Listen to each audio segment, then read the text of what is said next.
ਚੀਜ਼ ਦਾ ਹੋਣਾ ਇਹ ਸਕਰੀਨ ਤੇ ਚੱਲ ਰਿਹਾ ਹੈ, ਇਹ ਜੈਨੂਇਨ ਇੰਦਰਾਜ ਆ, ਮੈਂ ਕੋਈ ਕੋਲੋਂ ਨਹੀਂ ਬਣਾਇਆ। ਹੁਣ ਤੁਸੀਂ ਦੱਸਣਾ ਕਿਆ ਸਜਾਦ ਜਾਨੀ ਇਦਾਂ ਕਰ ਸਕਦਾ?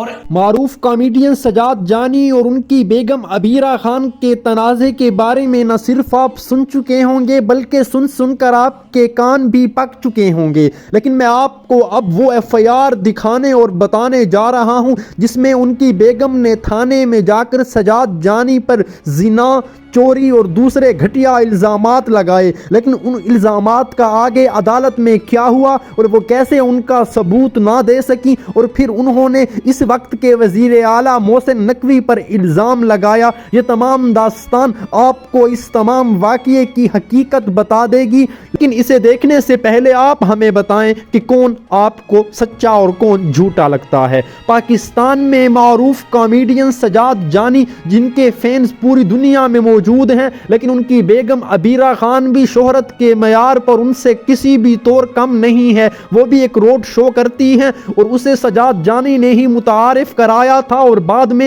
उनसे शादी कर ली। लेकिन मैं अपने व्यूअर को बताता चलूं, सजाद जानी की बेगम अबीरा खान ने मुख्तलिफ इंटरव्यूज़ अभी दिए हैं, क्योंकि उनकी आज से तकरीबन 2 साल पहले तलाक हो गई थी और खुशगवार ज़िंदगी का एक नाखुशगवार इख्तिताम हो गया।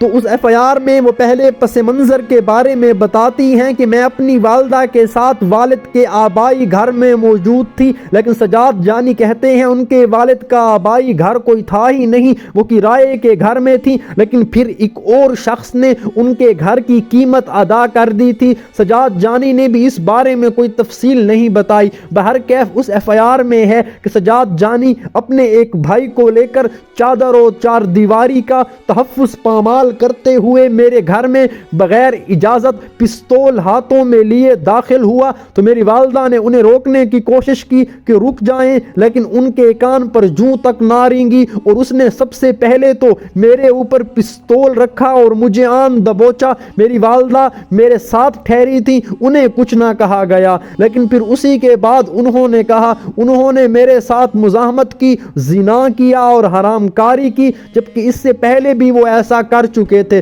सजाद जानी इस बारे में बात करते हुए अपने विराग में कहते हैं कि अब ये इल्ज़ामात पढ़कर मैं तो शर्म से चूरों चूर हो गया। कैसे एक औरत अपने साबका खामन पर ऐसे घटिया इल्ज़ामात लगा सकती है, और यकीनन हमें भी इन इल्ज़ामात की समझ नहीं आ रही। नाज़रीन व सामीईन, उस FIR में आगे वो लिखती हैं कि जब उन्होंने मेरे साथ ये जुल्म किया तो मेरी वालदा को भी मारा, और फिर ये दोनों जा ही रहे थे कि मेरा पर्स उनके देखने में आया। उन्होंने मेरा पर्स उठाया, मेरे पर्स में 90,000 रुपया था, मेरे ज़रूरी कागजात भी वो साथ ले गए, और इसी के साथ साथ जो मेरे जेवरात थे उन पर भी सजाद जानी और उनके भाई ने हाथ साफ कर लिया। ये FIR का मतन है जो आपको हमने मफहूम की सूरत में बताया है, और ये FIR सजाद जानी ने ही अपने ऑफिशियल चैनल पर शेयर की थी। उसी के बाद व्यूअर मैं आपको बताता चलूं, FIR में उन्होंने और भी बहुत सारी बातें की हैं, लेकिन या तो वो हमारे काम की नहीं है और फिर या वो अखलाकियात से गिरी हुई हैं,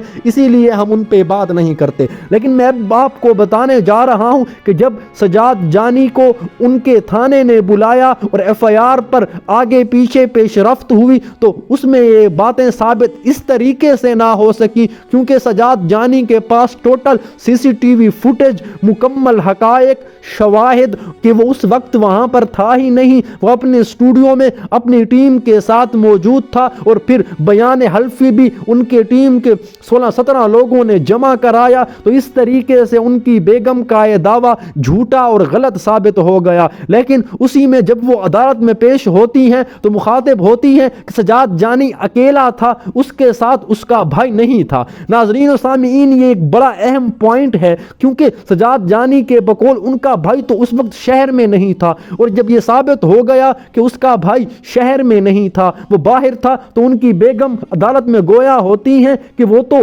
अदालत के महाते में था ही नहीं, बल्कि वो उस वक्त मैंने गलती से भूल चूक करते हुए बताया कि सजाद जानी के साथ उनका भाई भी था। तो इस पर मुअज़्ज़ज़ अदालत ने कहा कि कैसे एक छोटी सी गलती आप इतने बड़े मौका पर कर सकती हैं। यकीनन इस बात ने ही उनके केस को कमज़ोर कर दिया گیا. اور میں ویور کو آگے بتاتا چلوں, سجاد جانی پر جو انہوں نے الزامات لگائے تھے زمینی حقائق اس کے منافی اور اپوزٹ تھے اور وہ انہیں ثابت نہ کر سکی, تو سجاد جانی کو عدالت نے باعزت بری کر دیا. لیکن ان کی بیگم کی اس پر بھی بس نہ ہوئی اور اس نے مختلف انٹرویوز میں یہ کہا ہے کہ اس وقت کے وزیر اعلیٰ محسن نقوی جو سجاد جانی کے چینل کے اونر ہیں, انہوں نے بھی ان کے ساتھ بڑا کوآپریٹ کیا اور انہیں باعزت بری کرایا. جبکہ جب میں کیس لے کر گئی تو مجھے تھانے والوں نے کہا اگر آپ کے پاس کوئی سفارش ہے تو اسے لے آئیے, ہم آپ کو اپنا کیس میں اہم رول دلا دیں گے. اور میں آپ کو یہاں پر ایک اور بات بھی بتاتا چلوں,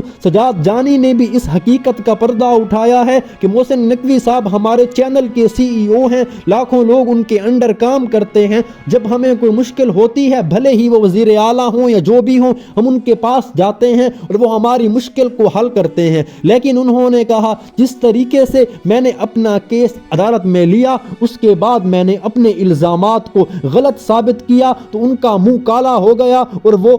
اپنے آپ میں ہی جھوٹی ثابت ہو گئی. تو یہ ایف آئی آر کا متن تھا اور پھر عدالت کا وہ حصہ تھا جو ہم نے آپ کو سنایا اور بتایا. اب اس میں کہاں تک کی حقیقت ہے آپ ہی زیادہ اچھے اور بہتر طریقے سے جانتے ہیں.